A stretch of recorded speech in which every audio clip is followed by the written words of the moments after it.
So next, I'd like to call up team Renalert. They started in the cardiac surgery OR and ended up in the kidney. So this is a good example of, when we started this program 5-6 years ago with the concept of putting engineers in a clinical rotation and, with the hypothesis that they could actually identify meaningful clinical needs. There were, a couple of skeptics. But then every year, students during their rotations, they come up with really nonlinear ways to identify problems, make connections with, some of the best clinicians at Hopkins, learn from them about the problem, and come at it with a very different sort of angle. So this is a team that has had the good fortune of working with a very diverse team of clinicians, as you'll just hear, cutting across multiple disciplines, and some of whom I see are in the audience today. Thank you. So without further ado, team Renalert, over to you guys. Good morning, everyone. My name is Patience, and I'm here with my teammates, Maddie, Ali, Aaron, and Sriram, and we have developed Renalert, which is a real-time monitor to detect the onset of acute kidney injury.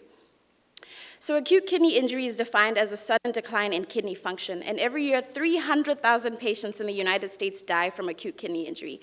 This is more deaths than cardiac, breast cancer, prostate cancer, heart failure, and diabetes combined, and it amounts to a $10 billion cost to the healthcare system.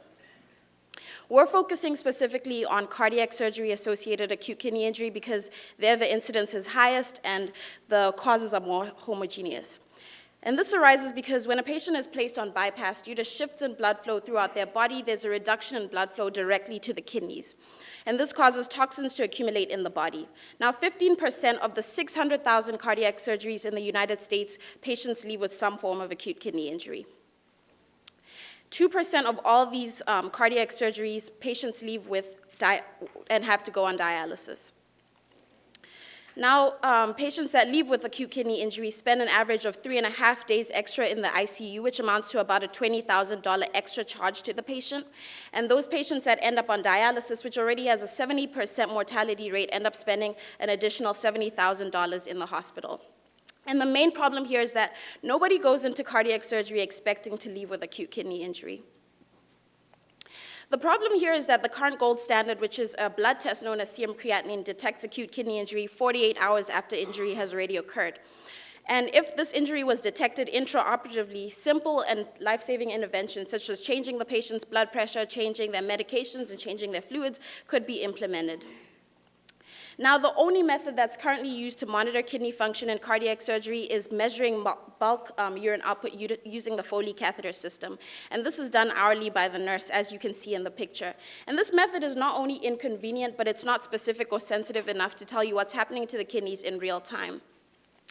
Recent studies have shown that finer measuring urine output in finer intervals can show more information than current methods already do. So the unmet need that we identified through our 8 weeks of rotation through Johns Hopkins Hospital is that clinicians need a method of monitoring kidney function in real time in order to detect the onset of tissue ischemia. And this will allow them to make timely and patient-specific interventions that will prevent the progression to acute kidney injury. So we're working with a multidisciplinary team of clinicians from Johns Hopkins Hospital. I can see a couple of them in the audience, ranging from nephrologists, perfusionists, intensivists, cardiac surgeons, and even nurses that deal with this problem on a daily basis. And they're all very excited about this, our solution, and see this as one of the biggest needs that they're addressing. Additionally, we're working with academic, business, and technical advisors that are allowing us to develop a solution that addresses this problem and meets the market. Now, from talking to our clinicians, we've identified that in order for our solution to have the widest adoption in the hospital, it needs to be real-time, non-invasive, completely external to any Foley catheter system, and integrate seamlessly into the current workflow in the operating room and in the ICU. So we already know that urine output is a direct indicator of kidney function in real time, but from talking to our clinicians and doing our own research, we've also identified urine sodium and a number of other intraoperative factors to be related to kidney function in real time. So we've outlined here a number of our key design specifications that we're designing our solution to meet in terms of the range and resolution that it has to address, and also how it has to integrate into the current workflow in the operating room. Now Maddie's going to talk more specifically about our solution concept. So with that in mind, we present to you Renal Alert. This is a real-time patient monitor that incorporates each of these factors that patients just spoke about, urine output, urine sodium, and those intraoperative factors to do with blood flow, and puts them all into one screen to present them graphically in real time and calculate an acute kidney injury risk assessment for the clinicians.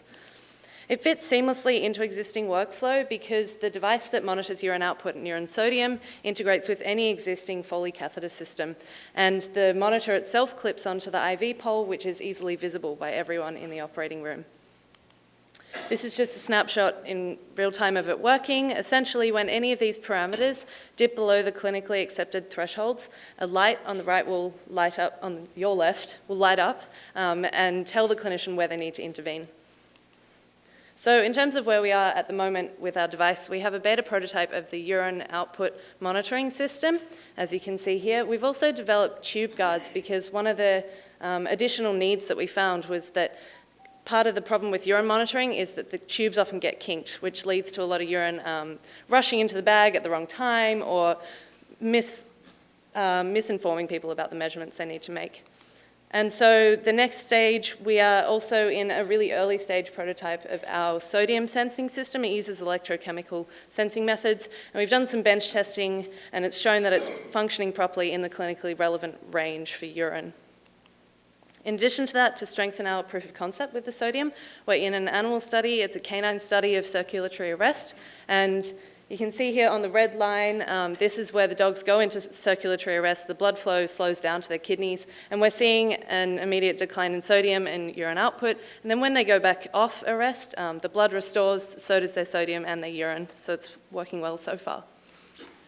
And then we are also developing our risk assessment algorithm using a few machine learning techniques. We have a lot of retrospective data that we've run through. We've selected the most promising machine learning algorithms, J48 and Random Forest, and our next steps are to implement that on an IRB protocol that we've just submitted to do some clinical testing, so we'll gain some prospective data further from that. In addition to this, we're building drivers so that our device integrates with existing machines in the operating room to allow us to collect those intraoperative factors. So we're initially targeting the cardiac surgery market before moving into the intensive care unit, where the incidence of acute kidney injury is also far too high. This equates to 5.6 million patients and a total market value of $2.4 billion. This is based on our pricing model for a reusable monitor that would go into every OR, plus disposable sensing components that would be used for each patient. We've talked to Hopkins Purchasing, and they've confirmed that these prices are within the range that they would accept. So based on that, a modest investment for each hospital into our system that treats 850 patients a year could avert up to $3 million in costs due to acute kidney injury, and more importantly, prevent 75 deaths due directly to acute kidney injury. So the value that we're bringing here is giving clinicians the information they need to make these life-saving adjustments in the window where they still have time to do so. And we believe that we're the only device out there that can promise this. Other competitors do not offer an automated measurement of urine output coupled with other factors linked to kidney injury, and they do not do so in a way that's suited for the cardiac OR like ours is specifically designed to do. And we also have IP around our concepts to protect our ideas. Our central claim in the provisional patent that we filed through Johns Hopkins Tech Transfer covers our method of using automated urine output plus any one of the key parameters we've identified to assess a patient's risk of kidney injury. We also have IP around our unique design and our ability to automatically extract samples from the Foley catheter in order to get a urine sodium measurement. Our clinicians have said they want this device on the market tomorrow, and so we're looking for ways to get it there as quickly as possible. So we've identified a staged approach. The first step, Generation 1 device, measures urine output only, still providing value to nurses while following a Class 2 510(k) exempt regulatory pathway. That will give us time and funding in order to develop a de novo version of our device that will provide the full value of automated acute kidney injury risk assessment. Our device will be reimbursed by rolling it into existing DRG codes, and we will also seek a new technology add-on payment in order to further incentivize hospitals to purchase our device, beyond the value that they're already getting by averting readmissions and the high cost of dialysis. So in order to get this to customers, we're planning to leverage our connections at the Johns Hopkins Hospital. Speaking to purchasing, they're connected to over 30 hospitals that follow their lead when it comes to buying products. We also plan to publish the results of our animal and clinical trials to get our results out there.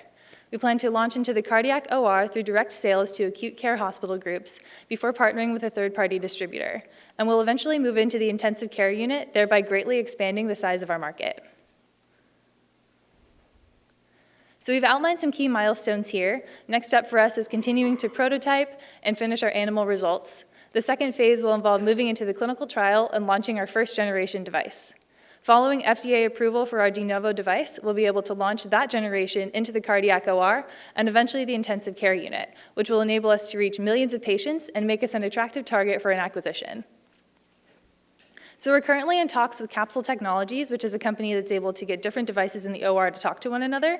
This will enable our device to work with anesthesia machines, as well as feed our data into electronic medical records through companies such as Epic. Moving forward, we're looking towards a licensing deal with companies that manufacture Foley catheters, and an eventual acquisition with companies such as Philips and GE, which are known for their monitoring systems. Recent companies in the nephrology space have done very well. Astute Medical raised $100 million in a time of economic downturn, and FlowSense Medical was able to get acquired for $10 million, selling a urine output monitoring device only without the value of added AKI risk assessment. So our immediate next steps, we're looking forward to getting our device into some clinical testing as soon as our IRB gets approved, and we're waiting pending approval on different grants that we've applied for because we're really passionate about getting the results of this device out there. So we'd like to thank everyone who's made this possible, especially our amazing clinical team, our CBID advisors, and our group from the business end. Together, they've enabled us to develop the Renalert device, which provides the value of averting acute kidney injury and the costly complications for thousands of patients each year. Thank you very much.